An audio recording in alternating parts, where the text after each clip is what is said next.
শুনছেন ডিজিটাল দুষ্টুমি audio story.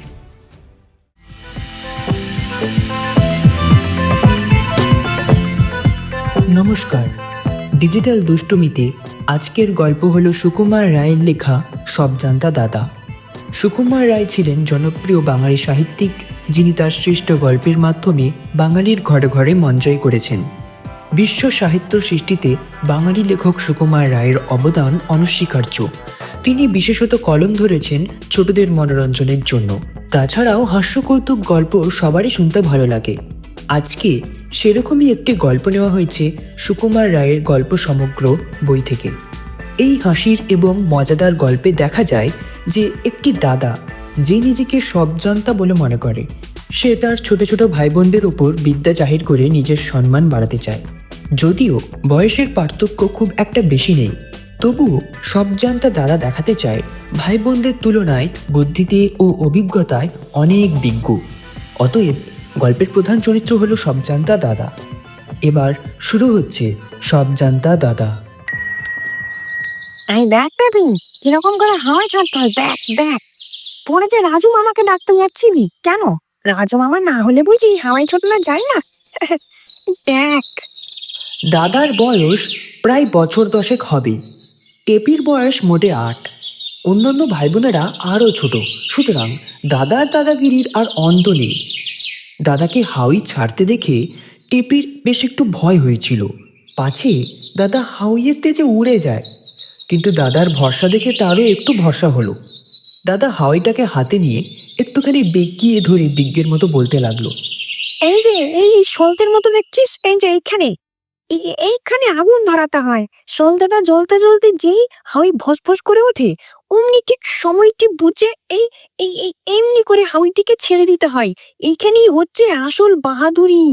কাল দেখলি তো প্রকাশটা কিরকম আড়াড়ি মতো করছিল, হাওয়াই জ্বলতে না জ্বলতে ফস করে ছেড়ে দিচ্ছিল। সেই জন্য হাওয়াইগুলো আকাশের দিকে না উঠে নিচু হয়ে এদিক সেই দিক বেঁকে যাচ্ছিল। এই বলে সবজান্তা দাদা একটি দেশলাইয়ের কাঠি ধরালেন। ভাই বোনেরা সব অবাক হয়ে হাঁ করে দেখতে লাগলো। দেশলাইয়ের আগুনটি সলতের কাছে নিয়ে দাদা ঘাড় বেঁকিয়ে মুচকি হেসে আরেকবার টেপিদের দিকে তাকালেন।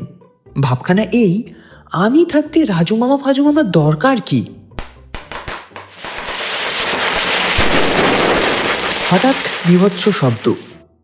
এত শিগগিরই যে হাওয়ায় আগুন ধরে যায় সেটা দাদার খেয়ালই ছিল না।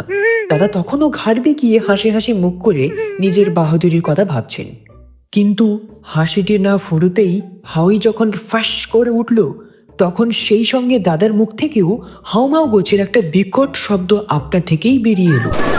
আর তারপরেই দাদা যে একটা লম্ফ দিলেন, তার ফলে দেখা গেল যে ছাদের মাঝখানে চিৎপাত হয়ে অত্যন্ত আনাড়ির মতো তিনি হাত পা ছুঁড়ছেন। কিন্তু তা দেখবার অবসর টেপিদের হয়নি, কারণ দাদার চিৎকার আর লম্ফ ভঙ্গির সঙ্গে সঙ্গে তারাও কান্নার সুর চড়িয়ে বাড়ির ভেতর দিকে রওনা হয়েছিল। কান্নাকাটা থামলে পর রাজু মামা যখন দাদার কান ধরে তাকে ভেতরে নিয়ে এলেন, তখন দেখা গেল যে দাদার হাতের কাছে ফোসকা পড়ে গেছে আর গায়ের 2-3 জায়গায় পোড়ার দাগ লেগেছে। কিন্তু তার জন্য দাদার তত দুঃখ নেই।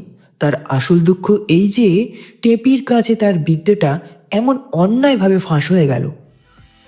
রাজু মামা চলে যেতেই সে হাতে মলম মাখতে মাখতে বলতে লাগলো, কোথাকার কোন দোকান থেকে হাওয়াই কিনে এনেছে, ভালো করে মশলা মেশাতেও জানি না। বিষ্টু পাঠকের দোকান থেকে হাওয়াই আনলি হতো, বারবার বলেছি। রাজু মামা হাওয়াই চেনে না, তবু তাকেই নেবে হাওয়াই কিনতে।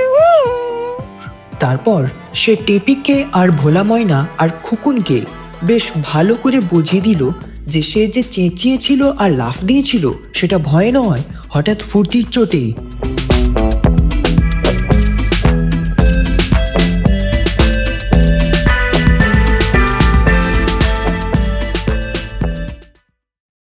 এতক্ষণ শুনছিলেন ডিজিটাল দুষ্টুমি অডিও স্টোরি।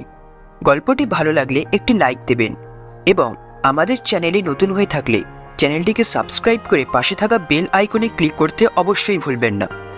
আপনার সহযোগিতার জন্য ধন্যবাদ।